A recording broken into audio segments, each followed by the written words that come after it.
बातें मत देखना कि शरीर रोगी है, भारी समस्या खान पान की भी नहीं है, बास की भी व्यवस्था नहीं, क्या क्या तकलीफें भक्तों को मिलते, ये बाहरी बात है। अंदर क्या सुख मिलता है वो दिखाया नहीं जा सकता। वो तुम्हारे नेत्र हो तो तुम देख लो कितना अपार सुख प्रभु प्रदान करते हैं। जैसे लोगों की प्रश्न धारणा रहती है कि भक्तों को, धर्मात्माओं को तो बड़ा दुख भोगना पड़ता है। नहीं, दुख तो पापियों को भोगना पड़ेगा। दुख की स्थिति में भी महासुख में जो निमग्न है, उन भक्तों के हृदय की गति को तुम मानसिक दृष्टि से नहीं देख सकते। अगर भक्तों को दुख में दुख मिलता तो माता कुंती कभी दुख नहीं मांगती। उन्होंने दुख में सुख सिंधु को पाया है। जब सुख आया तो सुख सिंधु गया द्वारिका, इसीलिए रोक दिया रथ को और फिर विनय की कि मुझे ऐसा सुख नहीं चाहिए जिसमें आप द्वारिका के लिए जाओ। हे सुख सिंधु, मुझे पग पग पर दुख मिले, क्योंकि जब जब दुख मिला तब तक सुख सिंधु हमारी तरफ आते दिखाई दिया। आपकी मधुर माधुरी, श्रीअंग की लावण्य, अद्भुत मुस्कुराहट, आप हमारी तरफ और निर्भय रहो, बस ये मुझे चाहिए। और ये मिलता है अगर दुख में, तो मुझे लाख लाख दुख दीजिए, मुझे सुख नहीं चाहिए। कौन जानता है, सब बहिर्मुख बाहरी वृत्ति रखने वाले भक्तों को बड़ा दुख होता है। फिर सुख किसको होता है? देखो कह रहे प्रभु के अनुपम सुख सागर में जो डूबा रहता है निस्दिन, है मिलता नहीं कहीं ढूंढे उसको दुख का तिल भर जीवन। शरीर से असंग रहो, वृत्तियों से असंग रहो। ये झूठा, ये कपटी, ये दुष्ट संसार कभी तुम्हें सुख नहीं दे सकता। मान लो हमारी बात। अगर तुमने सुख लेने की या सुख देने की भावना की संसार में, तो फंस जाओगे। एकमात्र प्रभु से संबंध और प्रभु का भाव, तब तो चलेगा। प्रभु का भाव छोड़ दिया और व्यक्ति भाव लेकर सुख दुख का व्यापार किया, फंस जाओगे, फंस जाओगे। एकमात्र प्रभु संबंध, निर्विकार, ये बहुत दुष्ट संसार है, ये समझ में नहीं है। सेवक जी महाराज कहे, एक संसार दुष्ट की संगति, ताहू में तुम पुष्ट करावो, बिनती करो सकल धर्मिन सो धर्मी होए जिन नाम धराओ। स्वार्थ सकल तजी गुरु चरणन भजी, गुण नाम सुनि कथि संतन सो संग करी। काल ब्याल मुख पर्यो कफ पित्त बात भर्यो, भ्रमयो कत अनन्य कहे कि जी लाज धरी। स्वार्थ का त्याग करके गुरु चरणों का भजन करो। तुम्हारा शरीर कफ बात पित्त से बना हुआ कभी भी नष्ट हो सकता है, इस पर विश्वास मत करो। हर समय भजन, लाख समझाओ। ये तब समझते हैं ऐसे जड़ जीव जब इनको भयानक दंड मिलता है। ये प्रार्थना, विनय, कृपा, इन शब्दों से इनका परिचय नहीं होता। ये दंड, तिरस्कार, भयानक दुख की जब परिस्थितियां आती, तब ऐसे दुष्ट पुरुषों को पता चलता है कि कोई है ईश्वर, कोई है विधाता, विधान करने वाला, अब मुझे वो बचा ले। तब उसको याद आती है भगवान की। इस संसार में जो वस्तुओं का, व्यक्तियों का मिलना है, वो प्रारब्ध से होता है। मिलना और बिछुड़ना जग में है निश्चय प्रारब्ध अधीन, किंतु चित्त का स्मृति सम्मेलन रहता नित अंतर में लीन। बाहरी व्यक्ति, बाहरी वस्तु, बाहरी स्थान का संयोग प्राप्त होने पर यदि हमारा चित्त हमारे इष्ट के चिंतन में है तो सही निकल जाओगे, माया फंसा नहीं पाएगी। और अगर आपका भगवत चिंतन छूटा तो हर व्यक्ति, हर वस्तु, हर स्थान आसक्ति रूपी दोष पैदा करके आपको अपने अधीन कर लेगा। विश्वास कीजिए, जो बड़े बड़े दिग्गज दिशाओं को भी जीत सकने की ताकत रखते थे, वो वासना में फंस करके नष्ट हो गए। जो अपनी भुजाओं के बल से लोकपालों को भी भयभीत कर दें ऐसे सामर्थ्यशाली थे, वो इंद्रियों की गुलामी में नष्ट हो गए। इसलिए वस्तु, व्यक्ति, स्थान का सानिध्य पर भगवत चिंतन न छूटने पावे तो कोई फंसा नहीं पाएगा। फंसते हुए भी निकल जाओगे। और भगवत चिंतन छूटा तो निकले हुए भी फंस जाओगे। आपको लगा मैं निकल गया, पर अगला कदम दलदल में ही होगा और आप फंस जाओगे। इसलिए प्रारब्धानुसार व्यक्ति, वस्तु, स्थान, भोग सामग्री आ सकती है, पर उसको भोगना ना भोगना ये तुम्हारे ऊपर है। चित्त का भगवत चिंतन से तार जुड़ा हुआ है तो आपका निर्णय ठीक होगा। अगर तार टूट गया चिंतन का तो विषय रस गिरा लेगा आपको। और अगर चिंतन चल रहा है तो कहीं भी तुम्हारी ममता नहीं फंसेगी। बढ़ती रहती ममता प्रतिपल, रहता चित्त दिवस निश्लीन, होता नित्य निवास हृदय में, रहती जैसे जल में मीन। निरंतर चिंतन चल रहा है तो व्यक्ति, वस्तु, स्थान के बीच में रहते, ये बड़ा सूक्ष्म विषय है। निरंतर चिंतन चल रहा है प्रियालाल का, तो वस्तु, व्यक्ति, स्थान के बीच में रहते हुए भी ममता प्रियालाल में होगी, वस्तु में नहीं, व्यक्ति में नहीं, स्थान में नहीं। हम लोगों से यही भूल हो जाती है कि वस्तु, व्यक्ति, स्थान का प्रारब्धानुसार सानिध्य मिलने पर हम प्रभु को भूल जाते हैं और उसका भोग करने लगते हैं, जिससे हम फंस जाते हैं। फिर हम प्रभु की मुस्कुराहट नहीं, फिर हम संसार की मुस्कुराहट देखना चाहते हैं। ये खुश रहे, ये प्रसन्न रहे। कभी दुष्ट प्रसन्न नहीं हो सकता, दुष्ट हृदय कभी प्रसन्न नहीं हो सकता। ये ध्यान रखना। जीवन में अनुभव की बात जो हम कहते हैं उसको पकड़ लो। यदि सुखी होना चाहते हो तो भीतर और बाहर से असंग रहो। किसी को भी दुलार मत करो, ना अपनी इंद्रियों को, ना बाहर किसी को। अगर किसी को दुलार किया तो फंस जाओगे, और फंस जाओगे तो छुटाने वाला गोविंद है, वो छुटाएगा। पहले एक बार तुम्हें मुंह खानी पड़ेगी, क्योंकि तुमने गोविंद की नहीं मानी, तुमने गुरु की नहीं मानी, इसलिए एक बार तुम्हें घुटने टेकना पड़ेगा माया के आगे।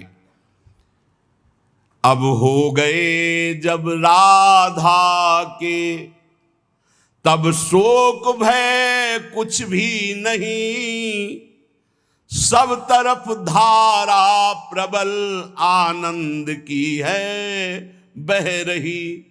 असंग होकर जब हम राधा किशोरी के हो गए तो आप देखेंगे रात दिन आनंद की धारा बह रही है। इसलिए उत्तमा भक्ति का लक्षण है किसी भी तरह की कोई अन्य अभिलाषा हमारे हृदय में जागृत ना होने पावे।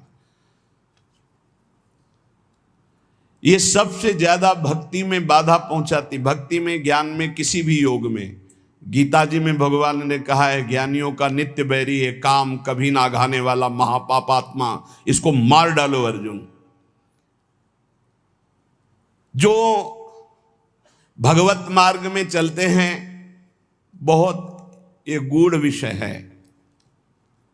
यहां सावधान किया है कि जो लोग रास के महामहिम स्वरूप को ना जान करके और बहुत सी स्त्रियों के साथ तुच्छ व्यवहार करते हैं, इनको घोर नरक की प्राप्ति होती है। पूज्य भाई जी से हनुमान प्रसाद पोद्दार जी महान भाव में डूबे हुए, जो राधा बाबा जैसे सन्यासी को भी प्रेम रंग में रंग दिया और जिनकी कलम ने लाखों को भगवत प्राप्ति करा दी, वो बोल रहे हैं। ये मैं सत्य कह रहा हूं, सारा संसार परमात्मा स्वरूप है, इसमें मुझे कोई संशय नहीं है। लेकिन जो परमात्मा श्री कृष्ण का स्वांग बनाना चाहता है और पराई स्त्रियों से गंदा आचरण करता है, इनकी घोर दुर्गति नरक में होती है। मुझे कोई संशय नहीं कि पशु पक्षी कीट पतंग जड़ चैतन्य इनमें श्री कृष्ण नहीं है, पर श्री कृष्ण लीला का अनुकरण करने की सामर्थ्य नहीं है। ये सब अंश स्वरूप हैं। कौन है गिरिराज जी को उठा ले, उठा के दिखावे, गिरिराज जी है तो सब में श्री कृष्ण। कौन है कि एक भयानक विषधारी सर्प के फणों का बार बार प्रहार हो रहा है, सर्प उगिल रहा है, विष, ऐसा विष जो पूरा काली दह विष से युक्त है कि पक्षी उड़ जाए तो मर जाए गिर करके, ऊपर से उड़ जाए, और भगवान को वो काट रहा है, कोई फर्क नहीं पड़ रहा। कौन ऐसा है जो दावानल को अपने मुख में पी ले? कौन ऐसा है जो 6 दिन का है, 6 कोस का शरीर जिसका, ऐसी पूतना को परम पद प्रदान कर दिया? कौन ऐसा अघासुर बकासुर बड़े बड़े दिग्विजयी कंस आदि को मार के फेंक दिया, कोई कृष्ण की समानता कर सकता है? इसलिए भगवान श्री कृष्ण की आज्ञा का पालन किया जाए। ये रास का अनुकरण जो गंदी भावना से करते हैं, इनकी बहुत बड़ी दुर्गति होती है। ये मलिन गंदे काम राज्य को रास नहीं कहते हैं। पांच भौतिक जहां देह ही नहीं है, जहां देह के अंग ही नहीं है, वहां काम लीला कैसे हो सकती है? चिदानंद शरीर में पांच भौतिक विकार नहीं होते। काम का प्रवेश पांच भौतिक शरीर में होता है, ना कि चिदानंद देह में। आत्मज्ञानी कैवल्य मोक्ष पद प्राप्त महापुरुषों में भी काम का प्रवेश नहीं होता, फिर प्रेमी महापुरुषों में, फिर भगवान में। गोपियां साक्षात श्री कृष्ण हैं। जैसे श्री कृष्ण सच्चिदानंद ऐसे गोपी सच्चिदानंद, जैसे आत्मा सच्चिदानंद ऐसे गोपी सच्चिदानंद। जो भगवान श्री कृष्ण की लीला का इस तरह उपहास करते हैं, पराई स्त्रियों को अपने प्रेम संबंध की भावना से, ऐसा तो नरक की तैयारी कर रहे हैं, नरक यंत्रणा की तैयारी कर रहे हैं।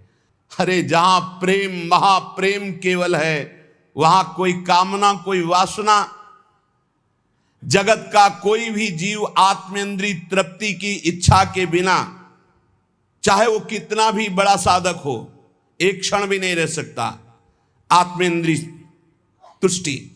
और गोपीजन श्री कृष्ण सुख में स्थित, बहुत ऊंची स्थिति।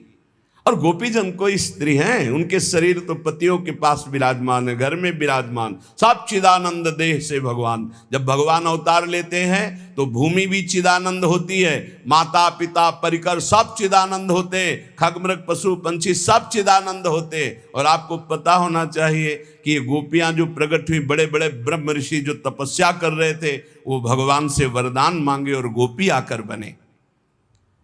जो इस लोक में इस महान परम पावन भक्ति का दुरुपयोग करते हैं, वो परलोक में नरक की यंत्रणा, इस लोक में निंदा भय क्लेश कष्ट प्राप्त करते हैं। शास्त्र में कहा गया है, यस्पीह वा अगम्याम स्त्रियम पुरुषः अगम्यम। बहुत ध्यान से सुनिए ये सूत्र। यस्वी वा अगम्याम स्त्रियम पुरुषः अगम्यम वा पुरुषम योषद विगच्छति तावमुत्र कसया ताड़यन्तस्तिग्मया सूर्म्या लोहमय्या पुरुष मालिंगयन्ति स्त्रियम चा पुरुष रूपया सूर्म्या। यदि कोई दूसरे की स्त्री से छल कपट करके, व्यवहार बना करके उसके साथ संभोग करता है, तो उसे लोहमयी जलती हुई स्त्री से बहुत काल तक आलिंगन कराया जाता है, वैसे चेष्टा कराई जाती है। यस्वी वा अगम्याम स्त्रियम पुरुषः अगम्यम वा पुरुषम योषधवगच्छति तावमुत्र कसया ताड़यन्तस्तिग्मया सूर्म्या लोहमय्या पुरुष मालिंगयति। पुरुष माल, उस पुरुष को नरक में ऐसी यंत्रणा।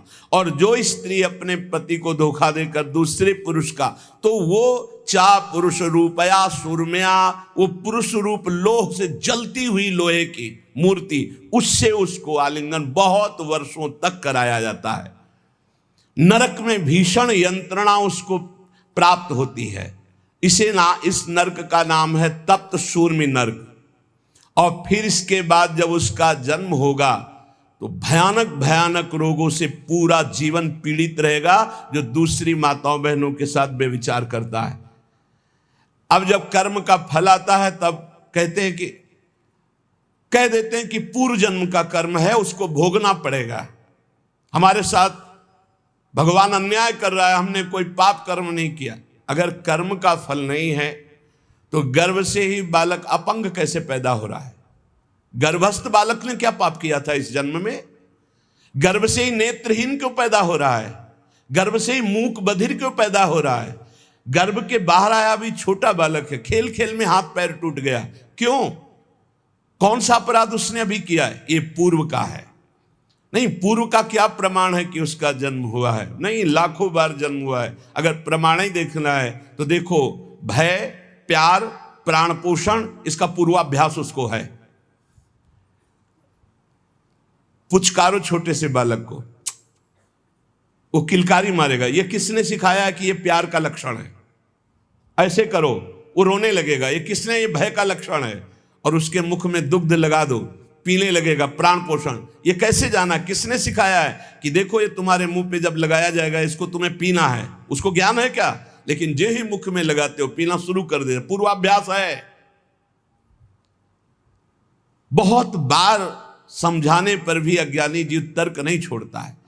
अरे पापाचरण छोड़ दो। पापाचरण करने से कई जन्मों तक आपको दुख भोगना पड़ेगा। एक एक पाप का बहुत जन्म तक दुख भोगना पड़ेगा। और यह कर्म बहुत बलवान होता है, बहुत प्रबल होता है। बड़ी कृपा भगवान की है जो बड़े भारी कर्मों का हिसाब हमें छोटे में दे करके भुगता रहे हैं। इसलिए उपासक को चाहिए कि भगवान की लीलाओं का गायन करे, ये विश्वास रख करके कि निश्चित हम परम मंगल करने वाला भगवान का नाम गुण कीर्तन है। तुम्हारा मन लगे या ना लगे, भाव बने ना बने, अग्नि को देखो या ना देखो, अग्नि को समझो या ना समझो, अग्नि पे भाव करो ना करो, भूल से, चूक से, समझ से, जबरदस्ती से भी छुआ दी जाए तो वो तुम्हें जला देगी, क्योंकि उसमें दाहिका शक्ति है। ऐसे ही श्रद्धा से, अश्रद्धा से, भूल से, जानकारी से, भाव से, कुभाव से, कैसे भी नाम जप करो, लीला कथा सुनो, तुम्हारा परम उद्धार हो जाएगा, परम मंगल हो जाएगा। भगवान की लीला कथा गान करने से हृदय पवित्र होता है। उनकी लीलाओं का, कुछ लीलाएं जो सहज करुणामयी, उनका तो अनुकरण हो सकता है, सब लीलाओं की सामर्थ्य नहीं।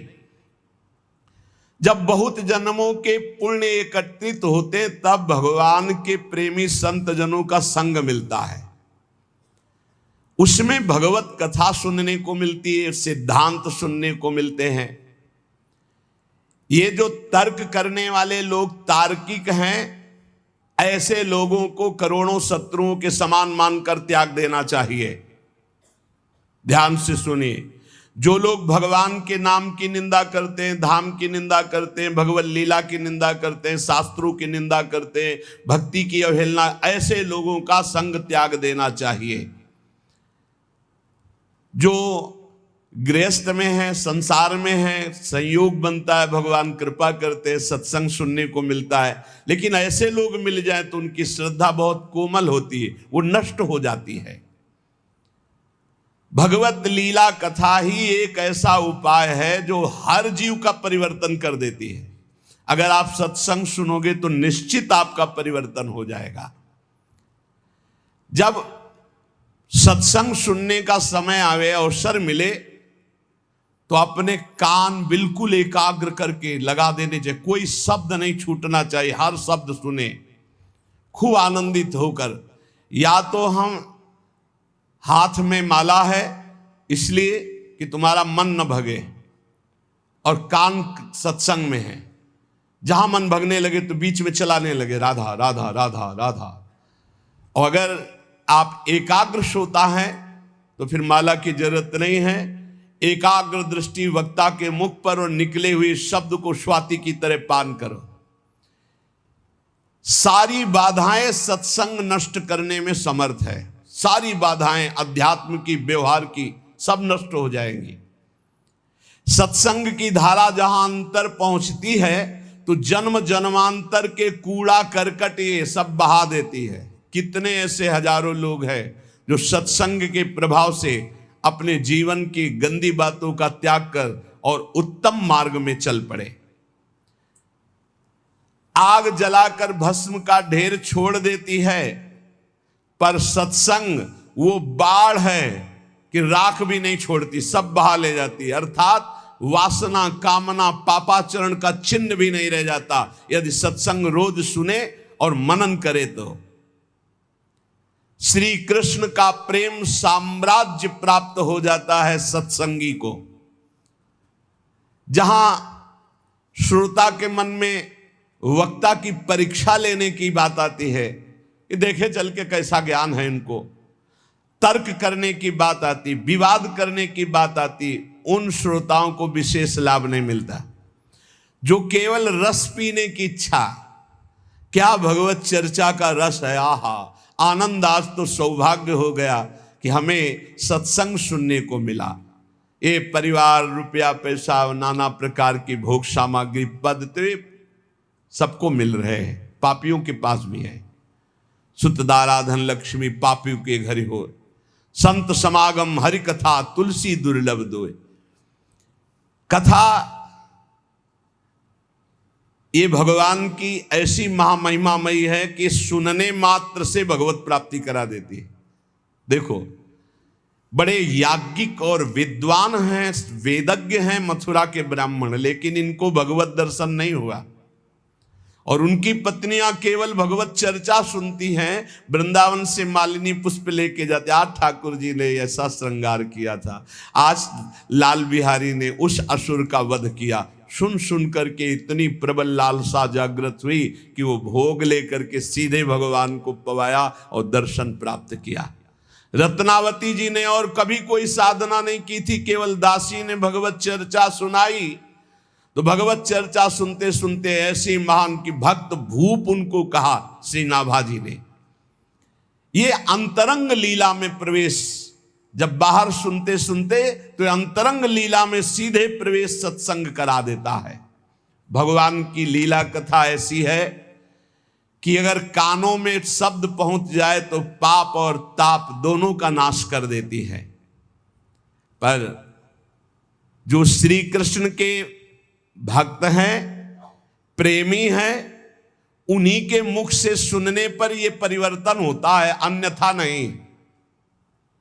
यहां पूज्य भाई जी महाराज कह रहे कि ऐसा लीला कथा का प्रभाव कि सीधे भगवत प्राप्ति।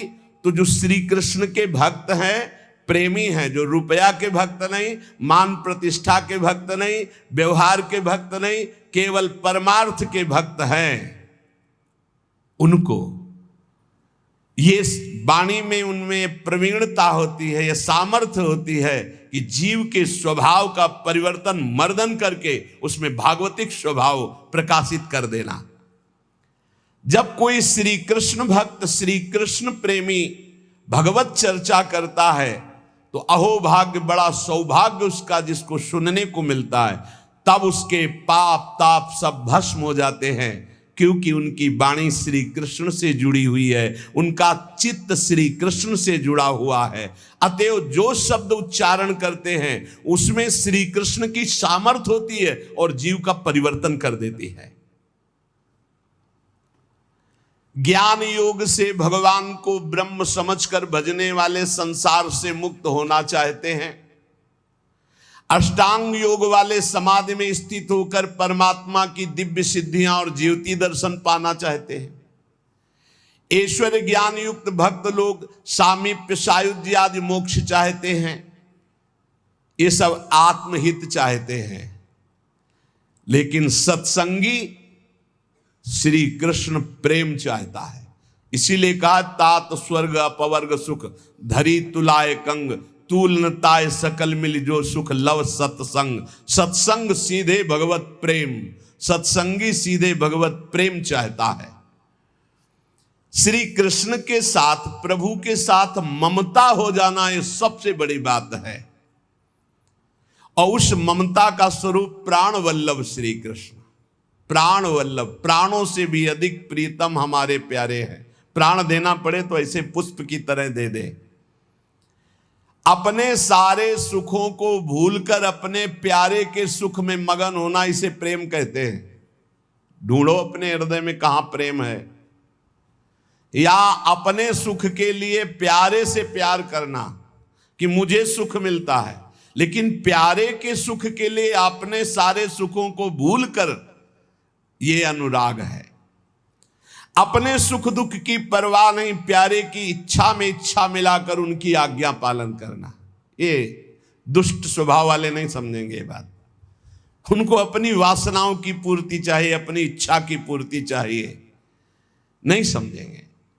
सत्संग का रंग जब चढ़ेगा तो अपने सुख दुख की परवाह भूलकर अपने प्यारे की आज्ञा में चलना, प्यारे की इच्छा पूर्ति करने की भावना रखना, भगवान की कृपा से हो जाएगा। ये ऐसा भाव हो जाएगा। है दुर्लभ, बड़ा कठिन भाव है, सुसुख वांछा का त्याग करके तत्सुख। पर कृपा शक्ति में इतना महान बल है कि जितनी भगवान की शक्तियां वो सब कृपा शक्ति का अनुसरण करती है। भाई जी महाराज कह, इसलिए तुम हर समय कृपा मनाओ कि मेरे ऊपर लाडली जी की बहुत कृपा है।